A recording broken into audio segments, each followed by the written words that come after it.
JDS Yeshwanthpur ವಿಧಾನಸಭಾ ಕ್ಷೇತ್ರ ಜನತಾ ಸಮಾವೇಶ ಹಾಗೂ ಬೆಳ್ಳಿ ಹಬ್ಬದ ಸಂಭ್ರಮದ ಸಮಾವೇಶಕ್ಕೆ ಸ್ವಾಗತ ಕೋರುವವರು ಶ್ರೀ ಟಿಎನ್ ಜವರಾಯಗೌಡರು, ವಿಧಾನ ಪರಿಷತ್ ಸದಸ್ಯರು, ಸ್ಥಳ ಕೊಮ್ಮಘಟ್ಟ, ನೈಸ್ ಗ್ರೌಂಡ್, ಕೆಂಗೇರಿ, ಬೆಂಗಳೂರು. ಪಾಕಿಸ್ತಾನವನ್ನ ಇಸ್ರೇಲ್ ಎಂದಿಗೂ ನಂಬಲ್ಲ.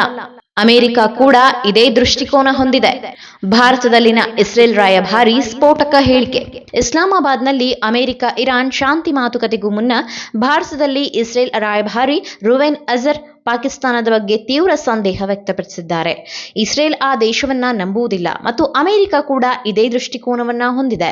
ಈ ಪ್ರಕ್ರಿಯೆಯಲ್ಲಿ ಪಾಕಿಸ್ತಾನದ ಪಾತ್ರವನ್ನ ಕೇವಲ ಸಾಗಣೆ ಸೌಲಭ್ಯವಾಗಿ ಪರಿಗಣಿಸಲಾಗಿದೆ ಎಂದು ಹೇಳಿದ್ದಾರೆ. ಮಾಧ್ಯಮವೊಂದರ ಜೊತೆ ಮಾತನಾಡಿರುವ ಇಸ್ರೇಲ್ ರಾಯಭಾರಿ ರುವೆನ್ ಅಜರ್, ನಾವು ಪಾಕಿಸ್ತಾನಿಗಳನ್ನ ನಂಬುವುದಿಲ್ಲ ಮತ್ತು ಅಮೆರಿಕನ್ನರು ಅವರನ್ನ ನಂಬುವ ಮಟ್ಟಕ್ಕೆ ನೀವು ಅತಿಯಾದ ಉತ್ಸಾಹವನ್ನ ತೋರಿಸಬಾರದು ಎಂದು ನಾನು ಭಾವಿಸುತ್ತೇನೆ.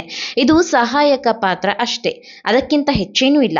ಈ 2 ವಾರಗಳ ವಿರಾಮದ ಸಮಯದಲ್ಲಿ ಅಮೆರಿಕ ಏನು ಮಾಡುತ್ತದೆ ಎಂಬುದು ಮುಖ್ಯ. ಪರಿಸ್ಥಿತಿಯನ್ನ ಸ್ಥಿರಗೊಳಿಸಲು ನಾವು ಅವರನ್ನ ಅವಲಂಬಿಸಿದ್ದೇವೆ ಅಷ್ಟೇ. ಇದೇ ವೇಳೆ ಹಮಾಸ್ ಮತ್ತು ಲಷ್ಕರ್ ಎ ತೈಬಾ ಸೇರಿದಂತೆ ಪಾಕಿಸ್ತಾನ ಮೂಲದ ಭಯೋತ್ಪಾದಕ ಗುಂಪುಗಳ ನಡುವೆ ಬೆಳೆಯುತ್ತಿರುವ ಸಂಪರ್ಕಗಳ ಬಗ್ಗೆ ತೀವ್ರ ಕಳವಳ ವ್ಯಕ್ತಪಡಿಸಿದ್ದಾರೆ. ಇನ್ನು ರಾಜತಾಂತ್ರಿಕ ಮಾತುಕತೆಗೆ ಮಧ್ಯಸ್ಥಿಕೆ ವಹಿಸಿರುವ ಪಾಕಿಸ್ತಾನಕ್ಕೆ ಇಸ್ರೇಲ್ ರಾಯಭಾರಿಯ ಈ ಹೇಳಿಕೆ ಭಾರಿ ಮುಜುಗರ ತಂದೊಡ್ಡಿದೆ.